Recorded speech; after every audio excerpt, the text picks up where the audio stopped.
Joining us in the studio now, Senator John Horhn. He represents Mississippi Senate District 26, which includes Hinds and Madison counties. Good morning, Senator. Thanks so much for coming Gerard. on. It's great to be here. Yes, sir. You're looking great today, sir, by the way. Just trying to be like you, brother. Oh, man, you got me. But you guys have been busy down there in the legislature. How's it been going? It's been going pretty good. We're about 6 weeks out from closing this thing down for the year, and hopefully we'll get some good things done. Yeah. And so one question I guess I have for you, Senators, we've had some major legislation, some of which has been passed. The medical marijuana deal kind of sucked all the air out of the room, as they say, leading up to the session. And that got done, so that's behind us. We hadn't hardly even talked about it anymore, honestly, but for a while it was dominating the conversation, right? I think in the media as well as under the dome to a great extent. So are you pleased with the final outcome of that? Yeah, and there's a flurry of activity going on now with investors trying to figure out if they're going to get in that space and how they're going to do it, where they're going to do it, and so forth. So there's a lot of chatter going on right now, but it's behind the scenes. Yeah. And that's what we understand as well. All right, so a couple of other things we got going on. Well, let's talk about this one first. This contract with Centene for Medicaid, the third-party manager of Medicaid that the state's hired. And, of course, the state discovered that they weren't acting right. They got $55 million out of them, that being Centene. Representative Becky Curry over in the House offered an amendment. I think we've got a bill which is passed that included the amendment, which basically strikes any provider from owning this contract that had a prior problem with the state. I'm kind of paraphrasing it a little bit, but had a conflict and required them to pay, essentially, and to compensate for, in this case, fraud, I think is what was the accusation was. That's headed to the Senate now, or over in the Senate. No, it's already in the Senate. It's in the Senate. Yeah. What's the status of that? Do you know? Well, I'm not on Medicaid, and that committee is who's handling that particular bill. And even though I'm not on it, I sat in on a hearing last week that the chairman held. Yeah. And the main presenter was Drew Snyder, the head of Medicaid. Right. He spoke against the amendment. And for this reason, he said that there may be some unintended consequences of our doing something like that because the way it is shaped, it would preclude and prevent several Medicaid managed care providers from being able to compete. And he said trying to unwind that many people that quickly, I think if that bill were to pass, they'd have less than 2 weeks to try to ramp up a procedure to put the current folks who are on the managed care program under Magnolia Health Plan, or a.k.a. Centene. It would just create disaster, and he spoke against it. I'm reading the amendment, the language which Representative Curry authored. So I'm a little surprised that there are other providers that also had to settle, because that's what it says. United Healthcare is another one that in another state, and the way her amendment is written, anywhere in the United States, if you've had a situation like this, you're precluded from being able to compete on the RFP from Mississippi. Yeah. And so Snyder said that there are probably 3 of the potential applicants to the RFP that are in the queue at Mississippi that would be prevented from it. So the whole question that he spoke about was, look, this is way too complicated. It may be tortious interference in the contract. Right. And we don't need to go down that road. Right.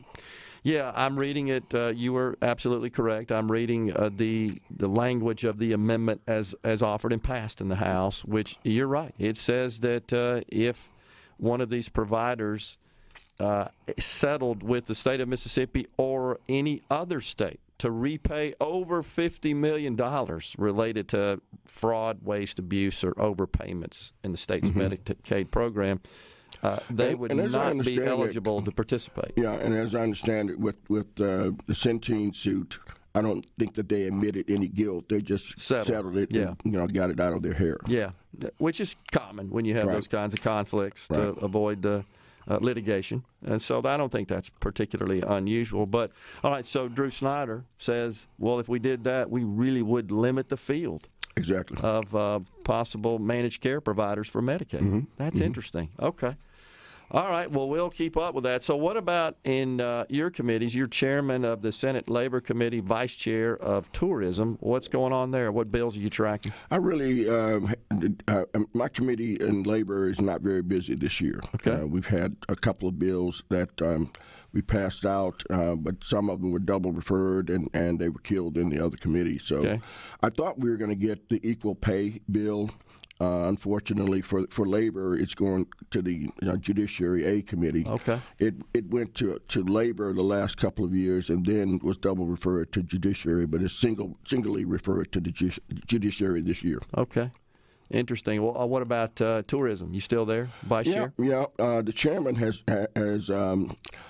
she's got a bill that would help with some historic sites around the state to help create another stream of tours. I think this one regarding civil rights sites that go back a couple of hundred years. And so we're pushing that through the process right now. Okay.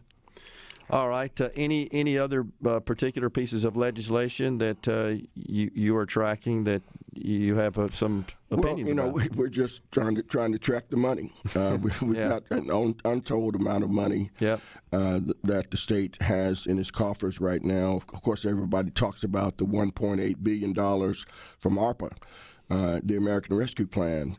And most of that is going to go towards infrastructure. What we've said about that is that we want transformational change as a result of this money. And in some cases, I think we'll see it. We're making a real commitment to mental health. We're making a real commitment to child protective services. We're making a real commitment on infrastructure. I would have liked to have seen a little bit more towards hard infrastructure because I live in the city of Jackson and we all know what the issue is there. I think we're going to wind up with possibly a third-party administrator trying to help Jackson out to deliver the funding and the resources that they need for building or rebuilding their infrastructure.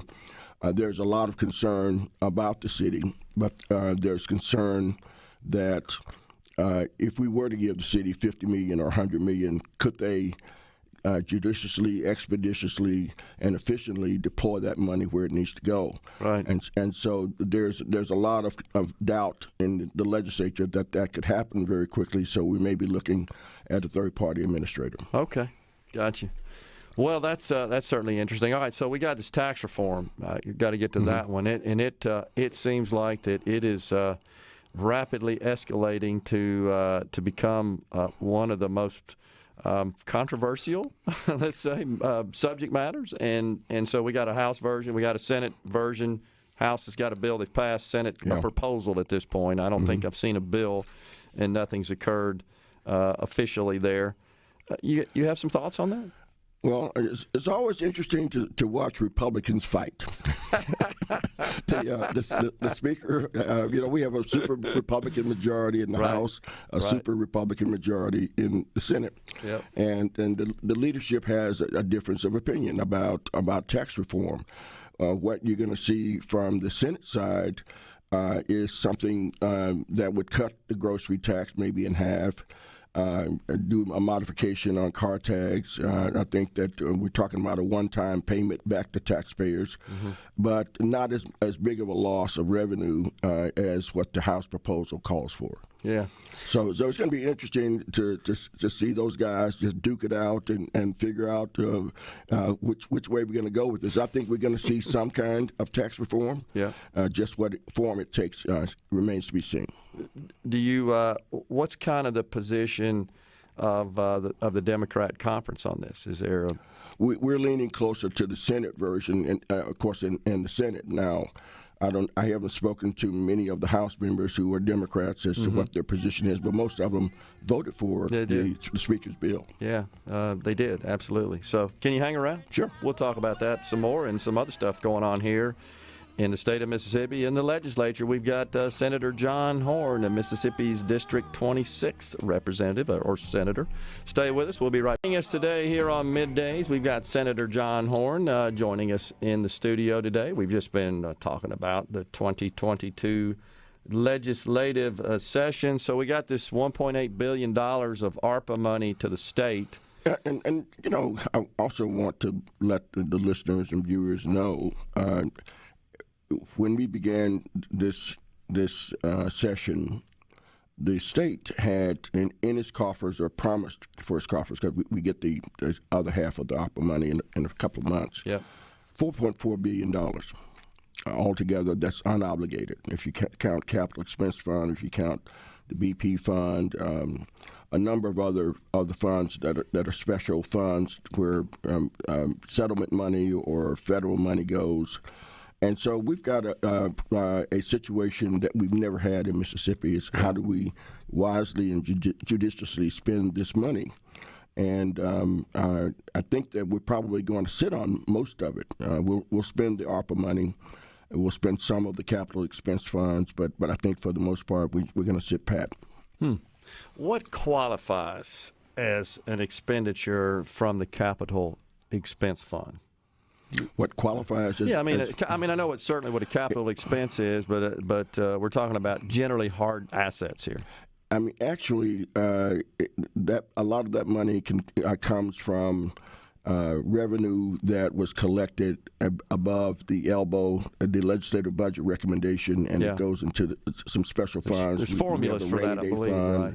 The rainy day fund has a formula. Yeah. The capital expense fund does not. Okay. And we can use money out of the capital expense funds for a variety of purposes. Okay. So it's not limited. No. Okay. No. But the rainy day fund is 2% of our revenue that goes there, but the capital expense fund, what's collected in there can we can get it up. Yeah, I got you. Yeah, we can get it up to $2 billion and not have a whole lot of strings attached. Yeah.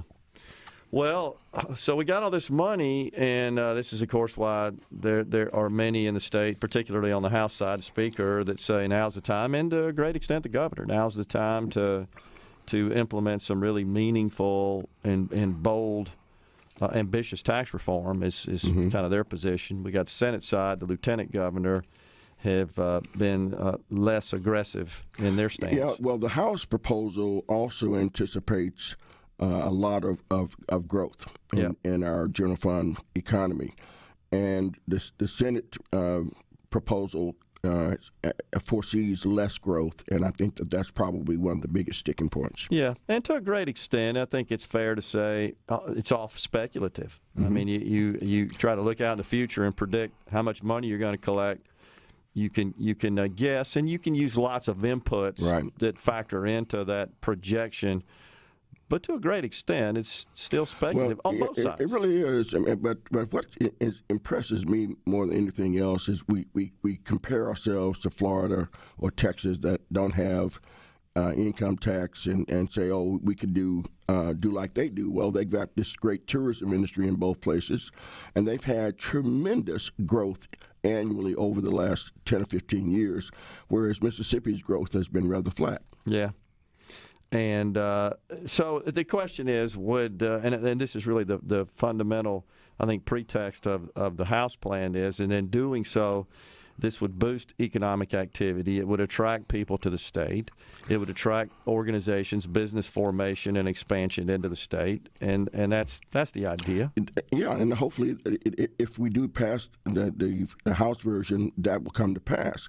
But the Mississippi Economic Council, our lead chamber of commerce, says, hey, it's not about income tax, it's about workforce development. We've got to develop the workforce, and we've got to diversify our economy. Yeah. Well, I think it's a combination of all the above. I think it's fair to say fiscal policy is an important component of what's necessary to boost the state's economy. But there are some other less quantifiable aspects of that as well, such as having a ready-to-work workforce. Yeah, and I spoke to Leadership Youth Madison last week, and all of I won't say all, but the majority of the young people, 11th graders, all doing fantastic in school. Yep. But I did not get a warm and fuzzy from hardly any of them that they're going to stay in Mississippi. And that's a concern because I'm all for it. I know you are as well, and I dare say everybody under the dome, we're all for improving the quality of education, and that's measured by a variety of metrics in the outcomes of education, the graduation rate, the reading levels, proficiencies, testing, et cetera. But if to a great extent we're improving the K through 12 education, and then we get these folks prepared to go to college, which is really, for the most part, Senator, what K through 12 education is geared for. Mm-hmm. They go to college, and immediately upon graduation, they take their degree and bolt to state because there's no place for them to work. Exactly. And so we're not really getting a return on that improvement and those investments in K through 12 if those folks aren't staying in the state and contributing to the state. And our new workforce development czar, Ryan Miller, is very concerned about that and concerned about how do we fashion a workforce plan and how do we attract new industry into the state that will be attractive to our young people to keep them here in the state. Yeah. Rather than go to Austin or Nashville or Dallas or Atlanta or D.C. or wherever else they're going. And we've got to really, the whole purpose of our recasting our Accelerate Mississippi program, the workforce development program, is to do exactly that. And I think Ryan's right on target with it. I think he probably would like to move quicker than he's able to, but he's doing a great job. And I'm all for that. And I know Ryan, he's been on the program. I agree he is doing a great job. I'm simply pointing out that we have great universities and community colleges in this state, and we're cranking out lots of highly talented, qualified we're people. Dallas. That's exactly right. We're subsidizing the neighboring states, right. and we can, I guess, have a meaningful discussion about why that is the case. But the bottom line is there ain't nowhere for them to work here. Right.